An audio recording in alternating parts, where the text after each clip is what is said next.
Hi, we're students from Harmony Science Academy in Carrollton. And for our PBL project, we conducted a DNA microarray simulation in our lab at school. When genes are turned on, they produce mRNA molecules to be transcribed. Microarray technology provides a way to measure the amount of mRNA and determine what genes are on or off in a particular sample. Microarray results allow you to determine whether a particular gene is expressed more, less, or the same in two sample groups. In this case study, for example, we will have normal and healthy lung tissue and cancerous lung tissues as our sample groups. Using DNA microarray will allow us to scientifically identify which genes are turned on and which aren't.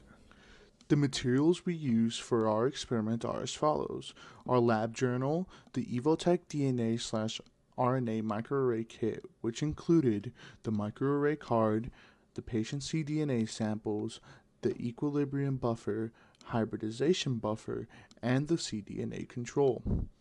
We also used a micropipetter which held 0.5 to 10 microliters, an incubator, disposable micropipette tips, a handheld UV light, and safety goggles and safety gloves for safety reasons.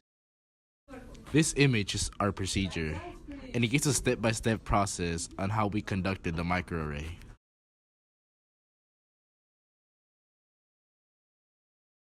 As you can see, we created this chart from the data that we collected after conducting the microarray.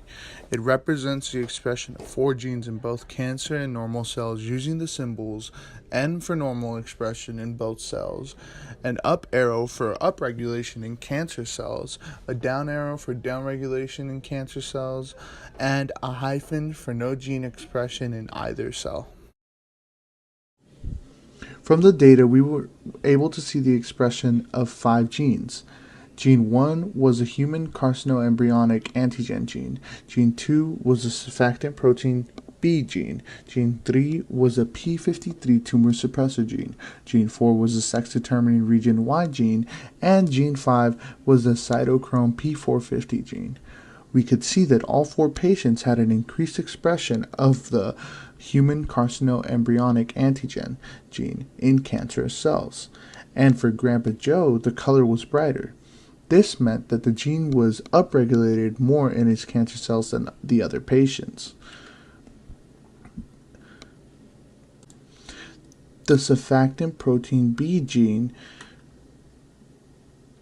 had equal expression in both normal cells and cancer cells of the patients. The P53 tumor suppressor gene is expressed less in the cancer tissue than the healthy tissue for the first 3 patients. However, for patient 4, they had normal expression of the tumor suppressor gene, which means that it is expressed equally in both healthy and cancerous cells. The sex-determining region Y gene is not expressed in any of the patients due to the fact that this gene does not come from lung tissues, and it is a sex gene. And the cytochrome P450 gene was upregulated in cancer cells for all patients except for patient 3, who had an equal expression in both healthy and cancerous cells. For our project's ELA component, we took 7 different articles about microarrays and how they apply to microbiology, and we wrote summaries about them. For our social studies component, we looked into the history of microarrays and how they came to be.